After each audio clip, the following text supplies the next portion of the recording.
Chris Martin here in Nazareth, Pennsylvania. I'm in the Martin Museum at the Martin Guitar Factory. It's a little lonely in here. We haven't had visitors, as you can imagine, for well over a year, but it has given us the chance. We're refurbishing the museum. So hopefully by the fall we'll be done, and hopefully by the fall we'll be ready to have folks come and visit, because we really love to show people around, to show them how the Martin guitar is made. And I've given many tours, and I've given museum tours. Let me just take a moment and tell you about my family's business. The business was founded in 1833 in the United States, but prior to that, C.F. Sr. as a young man apprenticed with his father in Germany making furniture, took an interest in the guitar. His father got him a job in Vienna, where he went as a teenager and worked in the Stauffer workshop and learned how to build Stauffer-style guitars.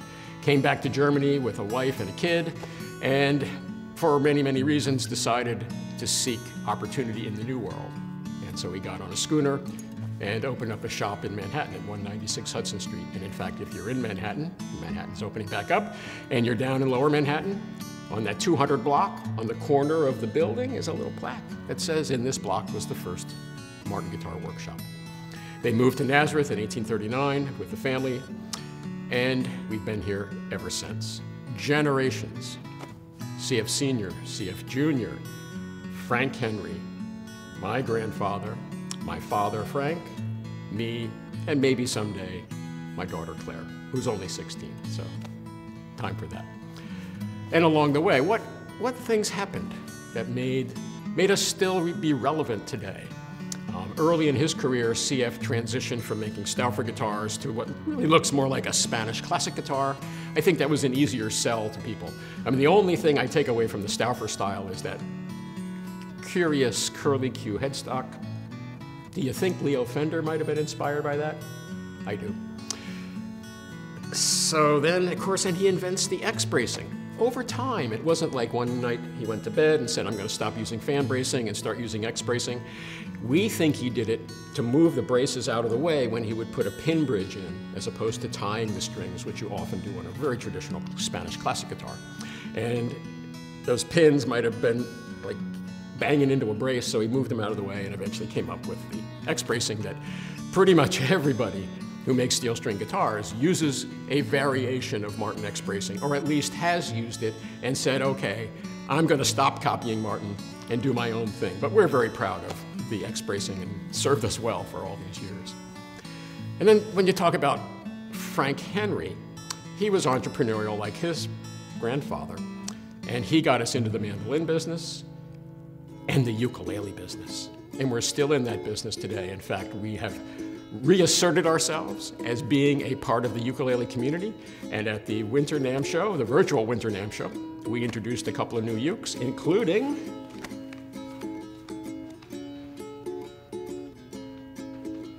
the Streetmaster. And you can see this is a little bit bigger than the little teeny ukes that a lot of people buy. That first uke, this might be your second uke. Get a little more room to move around. Really proud of this. Check it out. We're going to be at the Summer NAMM show. So we're going to show these to everybody who shows up at the Summer NAMM show. So then my grandfather joins the business. Uncle Herbert was also supposed to join the business, but unfortunately he passed away. And after the Roaring 20s, how about it?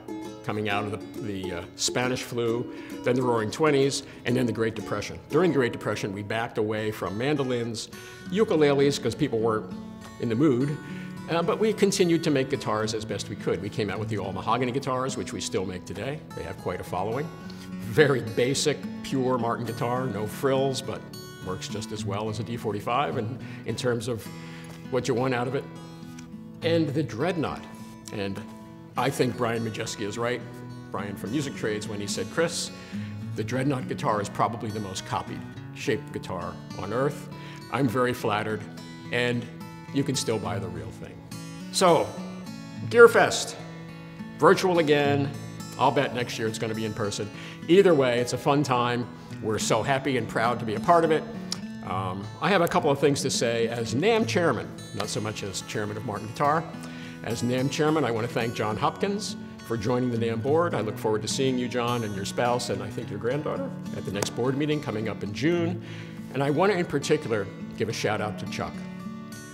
I was very fortunate to be the first chairman of the NAMM Foundation, and Chuck graciously joined the board and has been a wonderful contributor to, guess what? That thing we know and love, believe in music. Thank you so much, Chuck, for all you do and for your wild enthusiasm around believing in music. So I'm going to leave you with a thought about sustainability.